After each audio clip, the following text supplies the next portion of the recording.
जय मसीह की दोस्तों। क्या आपने कभी महसूस किया है कि इस दुनिया में लोगों को उनके चेहरे, पैसे या जाति के आधार पर अलग नजर से देखा जाता है?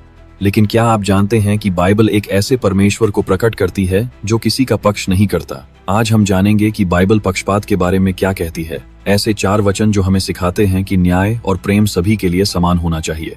अगर आप भी पक्षपात के बीच न्याय की आवाज बनना चाहते हैं तो इस वीडियो को अंत तक जरूर देखें। चलिए बाइबल से सच्चाई को जानते हैं।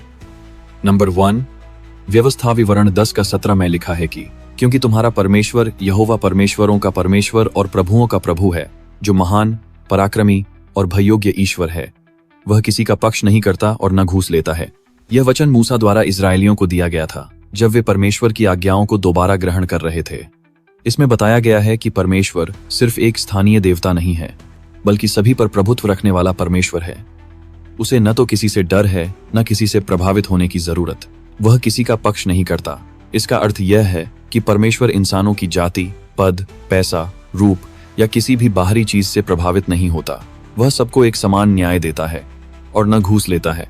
यह बहुत शक्तिशाली बात है। दुनिया के बहुत से न्याय व्यवस्था में भ्रष्टाचार होता है, लेकिन परमेश्वर का न्याय कभी खरीदा नहीं जा सकता। वह पूरी तरह निष्पक्ष और न्यायी है। यह वचन हमें भी सिखाता है कि अगर हम सच्चे परमेश्वर के अनुयायी हैं तो हमें भी किसी का पक्ष नहीं लेना चाहिए। चाहे कोई अमीर हो या गरीब, हमारे लिए सब एक समान होने चाहिए। इस वचन में हमें न्याय, समानता और ईश्वरीय चरित्र की गहराई से झलक मिलती है। यह हमें बुलाता है कि हम भी पक्षपात से ऊपर उठकर प्रेम और न्याय में चलें। नंबर 2, प्रेरितों के काम 10:34 और 35 में लिखा है कि तब पतरस ने मुंह खोलकर कहा कि मैं सच समझ गया हूं कि परमेश्वर किसी का पक्ष नहीं करता, परंतु हर एक जाति में जो उससे डरता है और धर्म के काम करता है वह उसको भाता है। यह वचन उस समय का है जब प्रेरित पतरस एक रोमी सैनिक कुरनेलियुस के घर पर गया था। कुरनेलियुस यहूदी नहीं। यह वचन बहुत बड़ा संदेश देता है कि ईश्वर इंसान का धर्म, जाति, भाषा, रंग या राष्ट्र देखकर पसंद नहीं करता। उसके लिए केवल दिल की भक्ति और कर्म का धर्म मायने रखता है। पतरस ने माना कि जो भी परमेश्वर से डरता है और अच्छे काम करता है वह उसके लिए प्रिय है। इसका मतलब यह है कि परमेश्वर का प्रेम और उद्धार सबके लिए है, सिर्फ किसी विशेष जाति या धर्म के लिए नहीं। यह वचन आज के समय में भी उतना ही जरूरी है, जहां भेदभाव अब भी फैला हुआ है। यह हमें सिखाता है कि अगर परमेश्वर सभी को एक समान देखता है तो हमें भी वैसा ही व्यवहार करना चाहिए, बिना पक्षपात के, प्रेम और न्याय के साथ। नंबर 3, क्योंकि परमेश्वर किसी का पक्ष नहीं करता। रोमियो 2:11। यह वचन बाइबल की एक बहुत ही महत्वपूर्ण सच्चाई को उजागर करता है। परमेश्वर पूर्ण रूप से निष्पक्ष और न्यायी है। रोमियो की पत्री में प्रेरित पौलुस यह समझा रहे हैं कि यहूदी और अन्य जाति दोनों परमेश्वर की दृष्टि में समान हैं। वह बताना चाहते हैं कि कोई भी व्यक्ति जन्म, जाति, समाज या धार्मिक परंपरा के कारण परमेश्वर के सामने ऊंचा या नीचा नहीं है।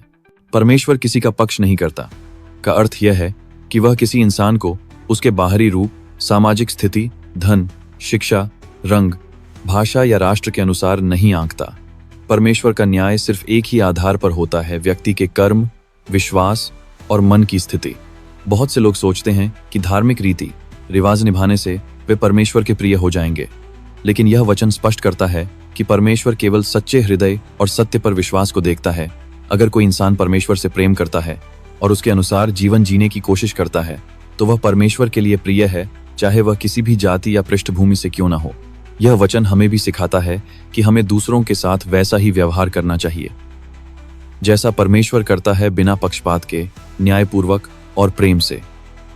अगर परमेश्वर न्यायी और निष्पक्ष है तो उसके अनुयायियों को भी वैसा ही होना चाहिए। नंबर 4, 1 पतरस 1:17 में लिखा है कि और यदि तुम उस पिता को पुकारते हो जो बिना पक्षपात के हर एक के काम के अनुसार न्याय करता है, तो तुम अपने इस परदेशवास के समय को भय के साथ व्यतीत करो। यह वचन हमें एक गहरी आत्मिक सच्चाई बताता है। परमेश्वर को यदि हम पिता कहकर पुकारते हैं तो हमें यह भी समझना चाहिए कि वह न्यायी है और किसी का पक्ष नहीं करता। इस वचन में 3 बातें स्पष्ट की गई हैं। पहली बात, परमेश्वर बिना पक्षपात के न्याय करता है। परमेश्वर सिर्फ हमारी प्रार्थनाओं या शब्दों से नहीं, बल्कि हमारे कर्मों और मन की नीयत से न्याय करता है।